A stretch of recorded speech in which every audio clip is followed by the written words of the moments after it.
आवाज नहीं आया किसी की भी बिस्मिल्लाहिर्रहमानिर्रहीम।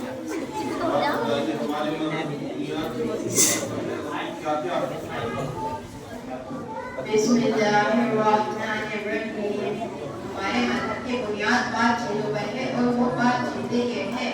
नंबर 1 तौहीद का इकरार करना, नंबर 2 नमाज पढ़ना, नंबर 3 ज़कात देना, नंबर 4 रमज़ानुल मुबारक के रोज़े रखना, नंबर 5 हज करना।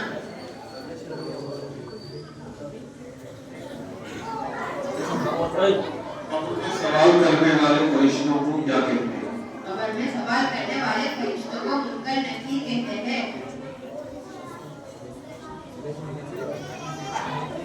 सवाल है क्या अल्लाह हमारी तरह शक्ल व सूरत है? अल्लाह की हमारी तरह शक्ल व सूरत है? नहीं, अल्लाह शक्ल व सूरत से पाक है।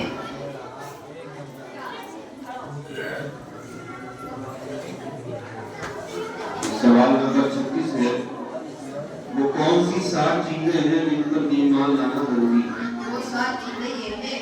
नंबर 1 अल्लाह का ईमान लाना, नंबर 2 फरिश्तों का ईमान लाना, नंबर 3 अल्लाह की किताबों का ईमान लाना, नंबर 4 तमाम अंबिया का ईमान लाना, नंबर 5 क़यामत के दिन का ईमान लाना, नंबर 6 तकलीफ का ईमान लाना, नंबर 7 मरने के बाद दोबारा जिंदा होने का ईमान लाना। और अगले तारीख में ठीक है। अल्ताफ